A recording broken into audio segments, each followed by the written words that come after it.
स्वागत है आपका टेक कंटेंट परिवार में। आज की इस वीडियो में हम बात करेंगे, अगर आपने लर्निंग लाइसेंस के लिए टेस्ट दिया है, यानी कि लर्निंग लाइसेंस के लिए अप्लाई किया था और उसके बाद आपने टेस्ट दे दिया, तो टेस्ट के तुरंत बाद आपको ये नोटिफिकेशन मिल जाता है कि आप पास हैं या फेल हैं। जैसा कि आप स्क्रीनशॉट में देख पा रहे हैं, उसके नीचे कुछ अंग्रेजी में और लाल अक्षरों में कुछ लिखा हुआ है। ये लिखा हुआ है तो इसका क्या मतलब है और ये क्यों लिखा हुआ होता है, यानी कि इसका मतलब सबसे पहले तो मैं आपको बता दूं कि रिजेक्ट है। और अगर आपका एप्लीकेशन रिजेक्ट हो जाए तो आपको क्या करना है, आगे क्या करना है, आगे अगला कदम क्या होगा आपका, और टेक्स्ट कैंसिल क्यों हुआ यानी रिजेक्ट क्यों हुआ आपका, ये दोनों ही बातों पर आज की इस वीडियो में हम बात करेंगे। तो सबसे पहले मैं आपको बता दूं कि अगर आपका टेस्ट रिजेक्ट हो जाता है तो सबसे पहले आपको तुरंत ही पता चल जाता है कि आप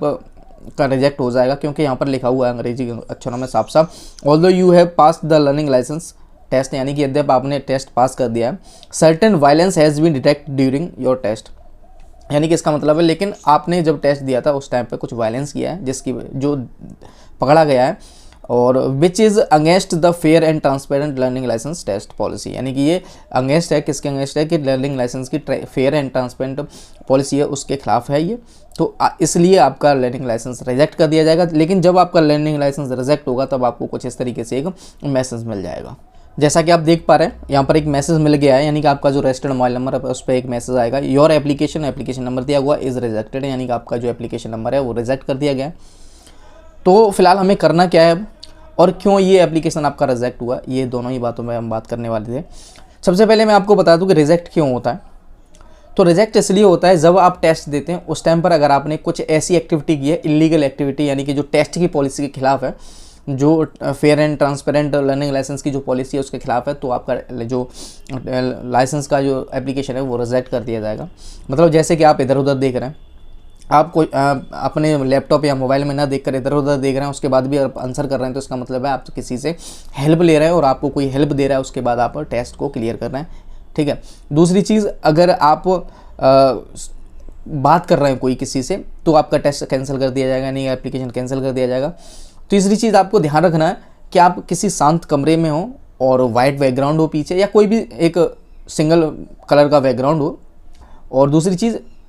जब आप टेस्ट दें तो उस टाइम पर आपकी अंधेरा नहीं होना चाहिए, यानी कि लाइट बंद नहीं होनी चाहिए, प्रॉपर उजाला होना चाहिए, क्योंकि जब आप टेस्ट देते हैं तो आप उसकी निगरानी में होते हैं। आप देखेंगे, अगर अपने मोबाइल से देंगे तो नए अपडेट के बाद ऊपर आपको एक नोटिफिकेशन मिल जाता है, जैसा कि आप इसमें देख पा रहे हैं। ऊपर की साइड में आपको एक कैमरे का ऑप्शन मिल रहा है, यानी कि ये कैमरे का ऑप्शन दिखाई दे रहा है कि अभी कैमरा ऑन है, यानी कि जब अगर कैमरा ऑन है तो वो पूरी की पूरी आपकी वीडियो को रिकॉर्ड कर रहा है, आपकी ऑडियो को रिकॉर्ड कर रहा है, जिससे कि जो अधिकारी हैं आरटीओ के वो आपको मैनुअली चेक करते हैं कि आपने इसमें कोई वायलेंस किया है या नहीं किया। अगर आपने वायलेंस नहीं किया होता है तब आपको पास कर देते हैं और आपका लर्निंग लाइसेंस का जो नंबर है वो मिल जाता है। लेकिन अगर आप कोई वायलेंस करते हैं तो आपका ये रिजेक्ट कर दिया जाता है। ठीक है।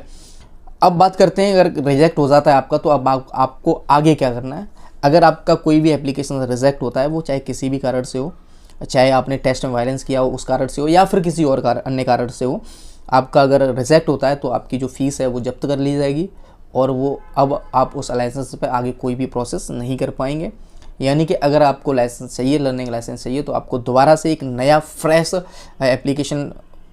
भरना होगा, यानी कि एप्लीकेशन डालना होगा और उस पर आप दोबारा से अपना पूरा प्रोसेस करेंगे, जैसे कि आपका डॉक्यूमेंट वेरिफिकेशन हो गया या आपकी फ़ीस कटना हो गया, और उसके बाद दोबारा से आप लर्निंग लाइसेंस देंगे, उसके बाद यानी कि लर्निंग का टेस्ट देंगे, उसके बाद उसमें कोई भी गलती ना करें, उसके बाद आपको लर्निंग लाइसेंस का जो नंबर है वो इश्यू कर दिया जाएगा। सो उम्मीद करता हूँ कि आज की इस वीडियो में आपको जानकारी मिल पाई होगी। अगर ये जानकारी आपको अच्छी लगी हो तो वीडियो को लाइक करें और शेयर करें अपने उन दोस्तों के साथ जो लर्निंग लाइसेंस के लिए अप्लाई कर रहे हैं। टेक्निकल वीडियो देखने के लिए आप हमारे चैनल टेक कंटेंट को सब्सक्राइब कर सकते हैं, क्योंकि इस पर टेक्नोलॉजी से रिलेटेड ट्रस्टेड जानकारी आपको मिलती है। और साथ ही साथ बेल नोटिफिकेशन को भी ऑन कर दें, ताकि जब भी कोई मैं नई वीडियो डालूं तो उसका नोटिफिकेशन आपको पहले ही मिल जाए।